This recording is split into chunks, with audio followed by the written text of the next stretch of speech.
Imagine a queen's coronation parade so long it took hours to pass, with streets paved not with stone but with precious silks. Picture a feast where live birds flew out of giant pies, and fountains flowed with wine for everyone, rich or poor, for days on end. One medieval queen wore a crown so heavy with gold and jewels, she needed attendants to help support her head. Another's coronation gown was stitched with pearls that shimmered like moonlight, its train stretching across the entire width of Westminster Abbey. The sheer cost of some of these events could bankrupt a small kingdom, involving thousands of pounds of spices, herds of livestock, and enough gold fabric to drape a city. Number 7. Catherine of Valois, England's queen, forged in French fire. 1421. Catherine of Valois, daughter of the troubled French King Charles VI, became Queen of England through her marriage to the warrior King Henry V. Her coronation in February 1421 was a display meant to solidify English triumphs in France and present a united front. After landing at Dover, her journey to London was a carefully orchestrated series of welcomes. The city of London itself prepared an elaborate reception. When Catherine finally entered London, she was met by the mayor and aldermen, all dressed in scarlet. The city's conduits, special public fountains, famously ran with wine, both red and white, for all to drink. The procession through London to Westminster was a spectacle of color and sound. Streets were hung with rich tapestries and cloth of gold. Pageants were erected at various points, depicting scenes that celebrated the new queen and the English victories. One such pageant at the Great Conduit in Cheapside featured a representation of Saint Catherine, the queen's namesake, disputing with pagan philosophers, a nod to her wisdom and faith. Another showed a genealogical tree tracing Henry V's claim to the French throne, with Catherine now a part of this lineage. She rode in an open chariot, allowing the cheering crowds to see her. Chroniclers noted her beauty and dignified bearing, which greatly impressed the onlookers. She was dressed in white satin, embroidered with gold, a symbol of purity and royalty. Her coronation ceremony at Westminster Abbey was conducted with all the ancient rites. She was anointed with holy oil, a sacred moment that set her apart. Archbishop Chichele placed the crown of St. Edith upon her head, a heavy symbol of her new status. This wasn't just any crown, it was laden with precious stones and gold, so much so that its weight was considerable. She then took her oaths to protect the church and uphold the laws of the kingdom. The solemnity of the Mass followed with music specially composed for the occasion, filling the vast abbey. The coronation feast held in Westminster Hall was a testament to the wealth and power of the English monarchy, even amidst ongoing wars. The hall itself was lavishly decorated. The Queen sat at a high table with the most important nobles and clergy around her. The menu was extensive and designed to impress. One course was described as a subtlety, an elaborate, often edible sculpture. For Catherine's feast, one such subtlety depicted a pelican in her piety, symbolizing Christ and the Queen's devotion. Another showed a panther, an emblem of Henry V, with the arms of England and France. The food served was a mix of the finest available. There were various meats, including venison, swan, and peacock, often roasted and then redressed in their feathers to appear lifelike. Fish dishes were also prominent, especially since it was Lent, although dispensations were often granted for such grand occasions. Spices, incredibly expensive at the time, were used liberally, flavoring the food and improving England's access to international trade. Sweets and confections, dyed in vibrant colors, concluded the meal. Minstrels played throughout the feast, and jesters entertained the guests. The event lasted for many hours, a grand display of English royal power with Catherine at its center, a French princess, now an English queen. The cost was enormous, with records showing vast quantities of food and drink procured, including hundreds of barrels of wine and ale. Number 6. Blanche of Castile, France's steadfast queen, 1223. Blanche of Castile, a Spanish princess, married Prince Louis of France, the future Louis VIII, in the year 1200. Her coronation as Queen of France took place alongside her husband's on August 6, 1223, at the Cathedral of Reims, the traditional site for the consecration of French monarchs. This joint coronation was a powerful statement of unity and shared authority, even if the Queen's role was primarily consort. Blanche was already known for her piety, intelligence, and strong character, qualities that would later make her a formidable regent for her son Louis IX. The journey to Reims would have been a grand affair, with the royal couple and their extensive retinue traveling through their domains, receiving homage and celebrating. Preparations in Reims itself were significant. The city would have been decorated and provisions made for the thousands of nobles, clergy, and commoners who would flock to witness the event. The cathedral, a masterpiece of Gothic architecture, was prepared to host the sacred ceremony. On the day of the coronation, both Louis VIII and Blanche would have proceeded to the cathedral in a solemn procession. The peers of the realm, both lay and ecclesiastical, played crucial roles in the ceremony. Blanche, like Louis, would have been anointed with the holy oil from the Saint-Ampoule, a vial believed to have been brought from heaven by a dove for the baptism of Clovis I, the first Frankish king to be baptized.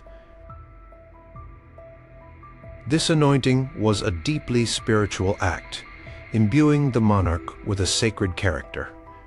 She was then crowned, likely with a crown specifically made for or designated for queens, rich with gold and precious gems. She would have received other symbols of her royal status, possibly a smaller scepter. The coronation mass followed, a long and elaborate service filled with music and prayer. Afterwards, a great feast was held. While specific details of Blanche's coronation feast are less vividly recorded than some later English ones, it would have followed the customary pattern of medieval royal banquets. Multiple courses, a vast array of meats and game, expensive spices, and elaborate presentations. The nobility of France would have been present, their attendance a show of loyalty and a chance to partake in the royal largesse. These feasts were not just about eating. They were political events, reinforcing hierarchies and alliances. What made Blanche's coronation significant, beyond the usual pomp, was the woman herself.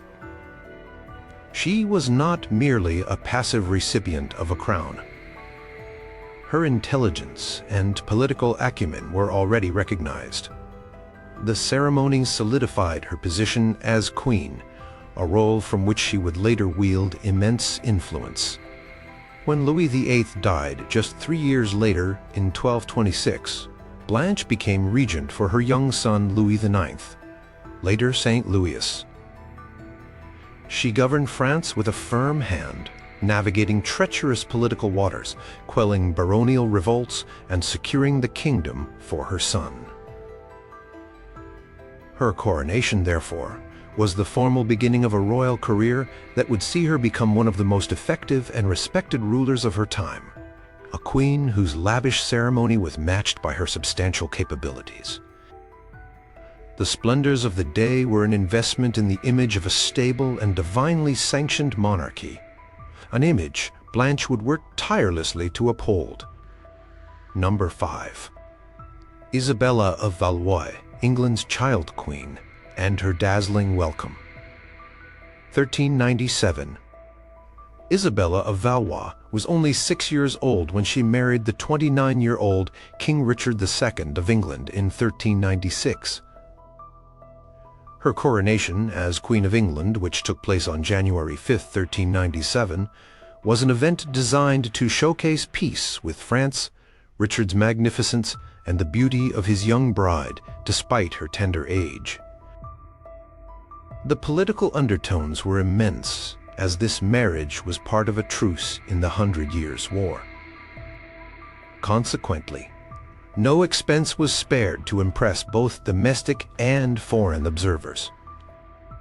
Her journey to England and then to London was itself a procession of riches. After the marriage ceremonies in Calais, where Richard met her with an extravagant entourage, Isabella was escorted to England. Her formal entry into London before her coronation was a spectacle meticulously planned by the city authorities and the king's household. The Londoners, eager to please their often volatile king, put on a stunning display.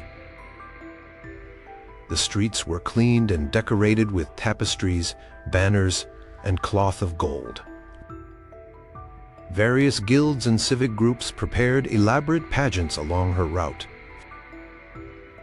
One of the most famous aspects of her entry was the conduit in Cheapside, which, as was becoming a tradition for grand royal entries, was made to flow with red and white wine for hours, free for all to drink.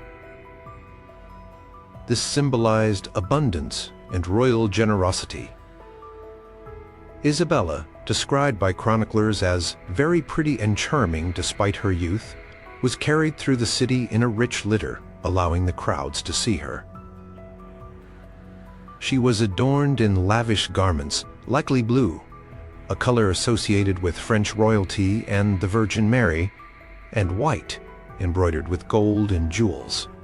The procession included the great nobles of the realm, knights in shining armor, and city officials in their finest robes.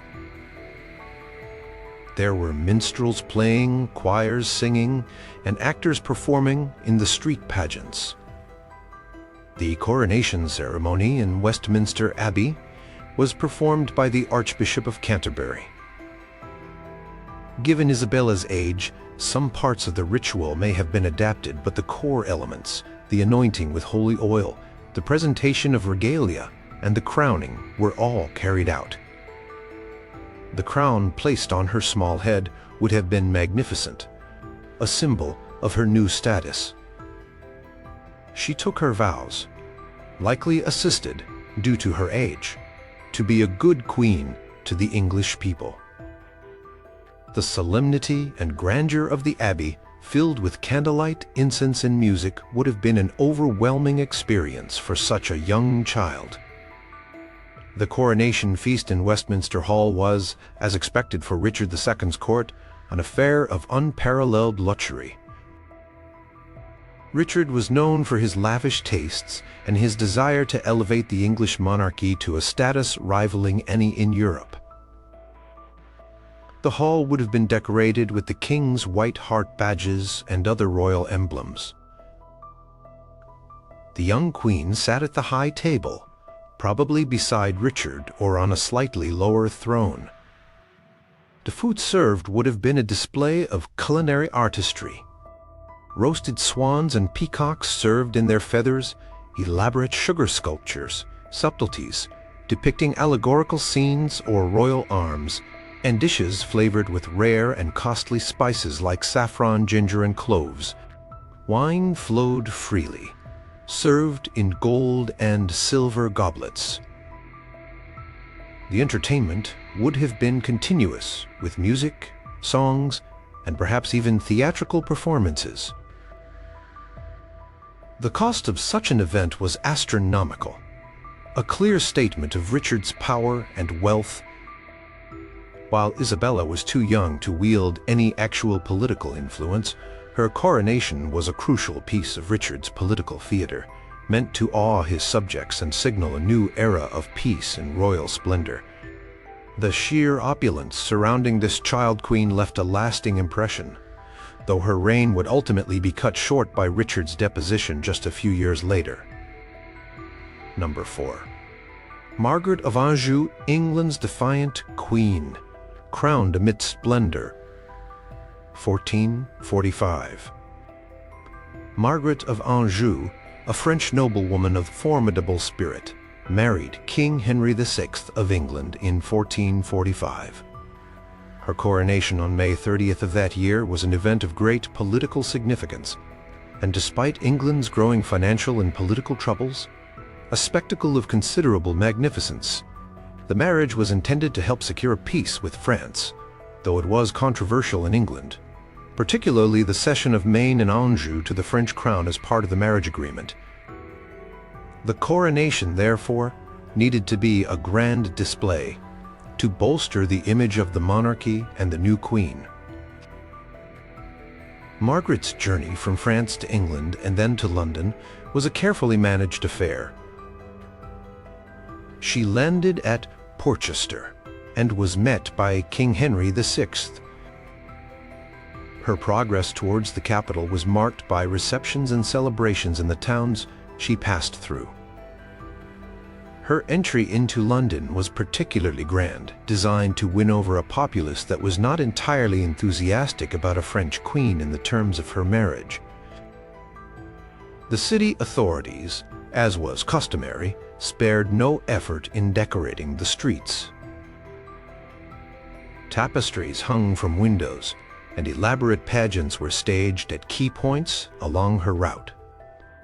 These pageants often had allegorical themes, praising the Queen's virtues, celebrating the peace with France, or depicting scenes from sacred history. The procession to Westminster Abbey on the day of her coronation was a dazzling display of medieval pageantry. Margaret, described as beautiful and spirited, was the focal point. She rode in an open horse-drawn litter, specially designed to be like a triumphal chariot, so the crowds could see her. It was draped in white cloth of gold. She herself was resplendent in a gown of white damask embroidered with gold, her hair, according to some accounts, worn loose, a tradition for queenly coronations symbolizing her status. Attending her were the greatest ladies of the realm, and the procession included nobles, knights, and clergy, all in their finest attire. The streets were thronged with people, cheering and eager to catch a glimpse of their new queen. The coronation ceremony in Westminster Abbey was conducted by the Archbishop of Canterbury with all the traditional rites. Margaret was anointed with holy oil, setting her apart for her sacred role. She was then crowned with the crown of Saint Edith, a heavy gold crown, encrusted with jewels. She received the scepter and the rod with the dove, symbols of her royal authority and her duty to provide justice and peace. The solemn mass that followed was accompanied by music, filling the ancient abbey with sound. The coronation feast in Westminster Hall was a lavish affair, intended to impress both English nobles and any foreign dignitaries present. The hall was sumptuously decorated with hangings and banners displaying the royal arms of England and the personal emblems of Henry and Margaret. The Queen presided from the high table, surrounded by the highest echelons of the nobility and church. The feast consisted of multiple courses, featuring a vast array of dishes. Roast meats, including swan, peacock, and venison, were staples. Exotic spices demonstrated wealth and access to trade. Elaborate subtleties, intricate edible sculptures made of sugar or marzipan, were presented between courses, often depicting allegorical scenes, castles, or figures relevant to the occasion. One subtlety described from similar feasts of the period was a tiger looking in a mirror, or representations of saints. The king's champion, Sir Philip Dymoke, rode into the hall in full armor, throwing down his gauntlet and challenging anyone who dared dispute the king and queen's right to the throne. This was a traditional and dramatic highlight of coronation feasts. Minstrels played, and other forms of entertainment were provided. Despite the underlying political tensions and the kingdom's precarious finances, Margaret of Anjou's coronation was a grand statement of royal power and a hopeful, if ultimately ill-fated, symbol of peace. The expense was considerable, a burden on the royal treasury but deemed necessary to project an image of strength and stability for the Lancastrian dynasty. Number 3. Eleanor of Provence, England's Queen of Glittering Extravagance, 1236. Eleanor of Provence married King Henry III of England in January 1236, and her coronation followed swiftly, taking place on January 20th. This event is famously recorded by the chronicler Matthew Paris as one of extraordinary splendor and lavishness, setting a new standard for such ceremonies in England. Henry III was known for his artistic tastes and his desire to enhance the prestige of the English crown, and Eleanor's coronation was a perfect opportunity for such a display. Eleanor's journey to London after her arrival in England was a triumphal progress. The city of London itself went to unprecedented lengths to welcome her. Matthew Paris tells us that the citizens of London decorated the city from London Bridge to Westminster with silks, banners, and tapestries. The streets were cleaned, and garlands of flowers were hung. The mayor and citizens, dressed in new robes, rode out to meet her, offering gifts and expressions of loyalty. The sheer scale of the decorations was remarkable for the time. The procession to Westminster Abbey on the day of the coronation was a breathtaking spectacle. Eleanor, noted for her beauty, was the centerpiece. She wore a magnificent gown, possibly of cloth of gold, embroidered with precious stones. Her long hair flowed freely, as was the custom for a queen at her coronation. The entire court, including all the great nobles, bishops, and abbots of the realm, participated, each trying to outdo the other in the richness of their attire and the size of their retinues. Matthew Paris describes the procession as so crowded with knights on horseback, their armor gleaming and their banners flying, that it moved very slowly. The streets were lined with cheering crowds, eager to witness the spectacle. The ceremony in Westminster Abbey, which Henry III was then in the process of rebuilding into the magnificent Gothic structure we know today, was conducted by the Archbishop of Canterbury, Edmund Rich. Eleanor was anointed with holy oil and then solemnly crowned. The crown used was likely extremely valuable, laden with gold and gems. She received the regalia appropriate for a queen consort, a scepter and a rod. The service was long and elaborate, filled with prayers, chants, and music, emphasizing the sacred nature of queenship. The coronation feast, held in Westminster Hall, was legendary for its opulence and the sheer quantity of food and drink. Matthew Paris provides vivid details. He records that the king ordered an immense amount of food, thousands of chickens, dozens of peacocks, swans, and cranes, vast quantities of game, like deer and boar, and an enormous number of pasties and other baked goods. The amount of wine consumed was staggering. Paris claims that conduits ran with wine. The citizens of London acted as butlers in the king's cellar, while the citizens of Winchester were in charge of the royal kitchen. The Earl of Chester, as a traditional duty, carried the sword of state, curtana. The feast was not just about eating. It was a display of the feudal hierarchy. Different nobles had specific ceremonial roles, such as serving the king or queen a particular dish or presenting them with a cup. The hall itself was magnificently decorated with tapestries and banners. There were musicians and entertainers.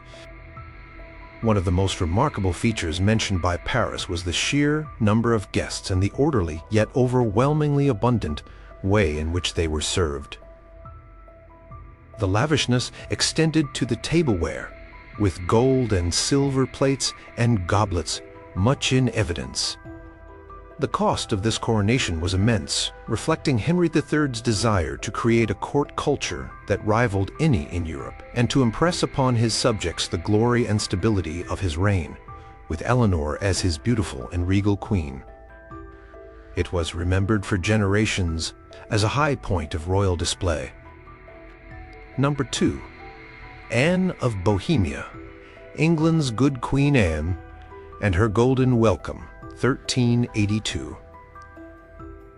Anne of Bohemia, daughter of the Holy Roman Emperor Charles IV, married King Richard II of England in January 1382. Her coronation took place just a few days later, on January 22nd. Richard II's court was renowned for its sophistication, opulence, and patronage of the arts, and Anne's arrival and coronation were staged to reflect this grandeur. Despite some initial reservations among the English nobility about the alliance, as it brought no dowry and was primarily a diplomatic move, Anne quickly won hearts with her gentle nature, earning her the epithet Good Queen Anne. Her journey to England was perilous, delayed by storms in the Channel. Upon her arrival, she was escorted to London with great ceremony. The city of London, always keen to display its wealth and loyalty, especially to a king as fond of spectacle as Richard II, prepared an extravagant welcome. The streets were adorned with rich hangings, silks, and tapestries. Elaborate pageants were constructed along her route through the city. One particularly notable pageant at the Conduit in Cheapside depicted a castle from which two beautiful maidens descended to offer Anne golden cups of wine and present her with golden replicas of the imperial crowns of her father and brother, symbolizing her noble lineage. Other pageants featured allegorical figures, choirs of children dressed as angels singing welcomes, and fountains flowing with wine. The procession to Westminster Abbey for the coronation was a glittering affair. Anne, who was about 15 or 16 years old, was carried in an open litter, so the crowds could admire her. She was dressed in robes of silk and gold, her blonde hair likely worn loose and crowned with a simple circlet before the main crowning. The king himself rode with her or near her, accompanied by the great magnates of the realm, all in their most splendid attire. Knights in polished armor, heralds in their colorful tabards, and clergy in rich vestments added to the spectacle. The chronicler, Jean Froissart, who often describes such events, noted the richness and order of these English ceremonies. The coronation ceremony in Westminster Abbey was conducted by the Archbishop of Canterbury. Anne was anointed with the sacred chrism, a deeply spiritual moment. Then, the magnificent crown of St. Edith, or a similarly precious queen's crown, was placed upon her head. She received the scepter and the rod with the dove symbols of her queenly office.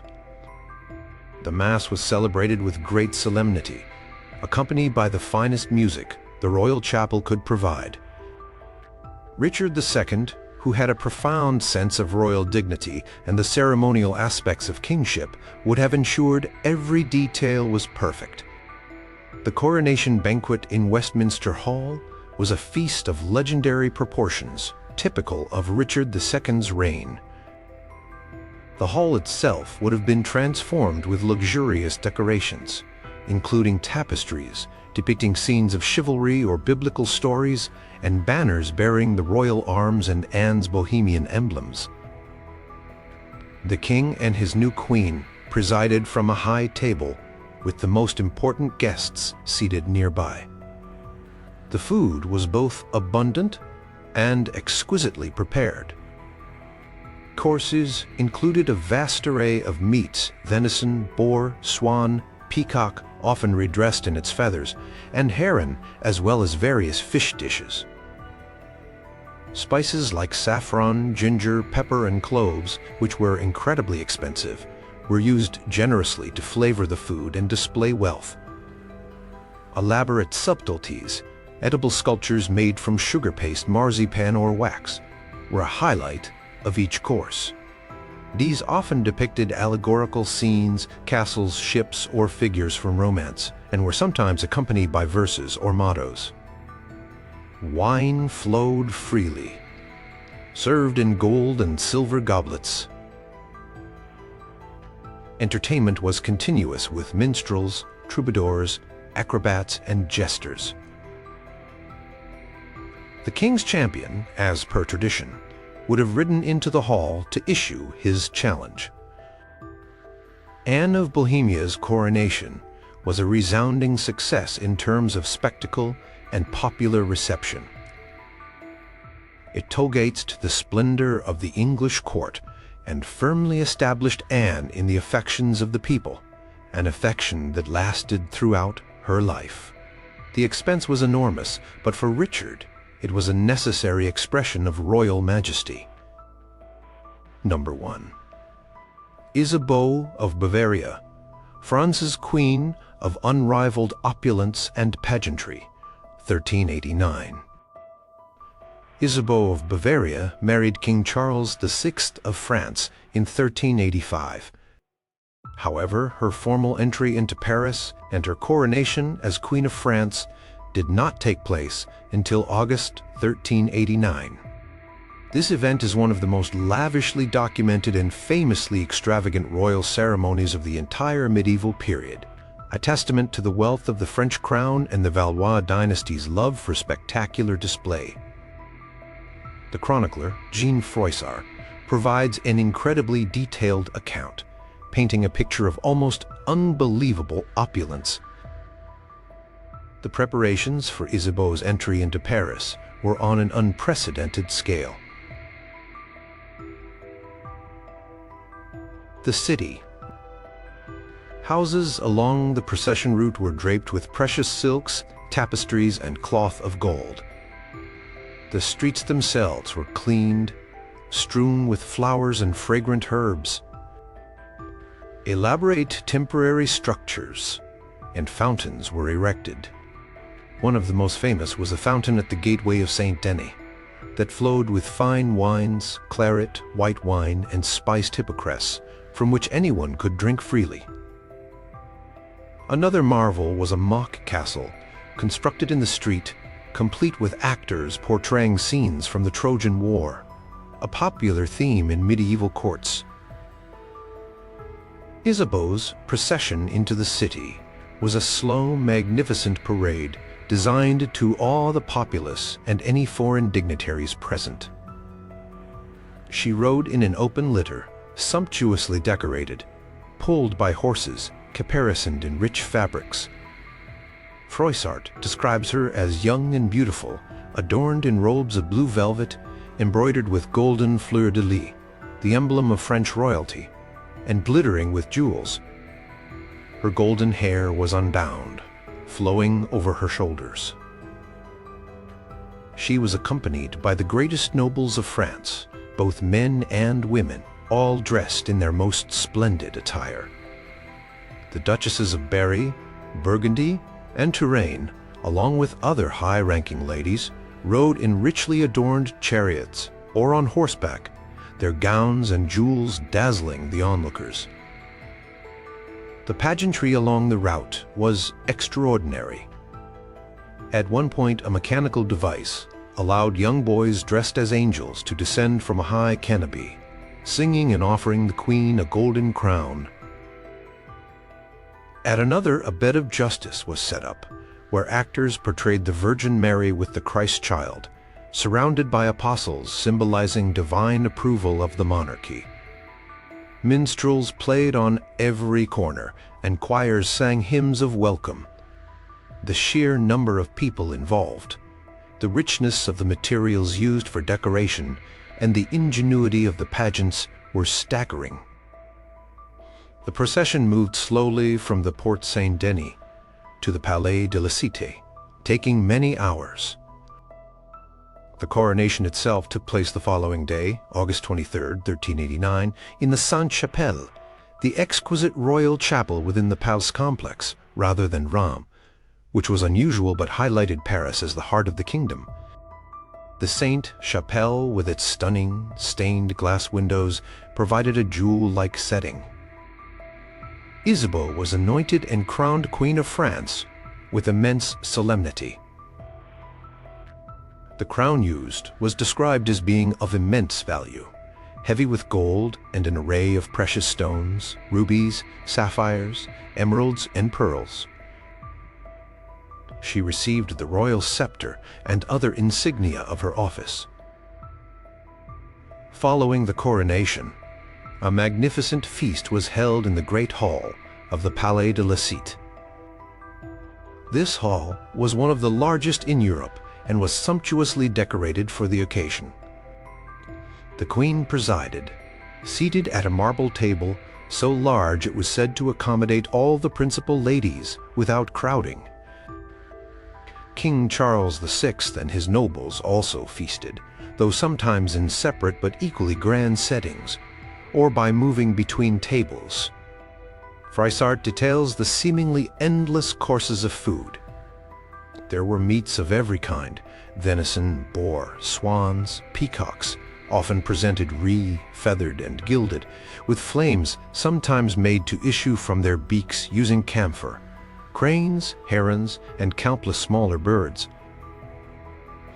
Fish dishes were equally elaborate.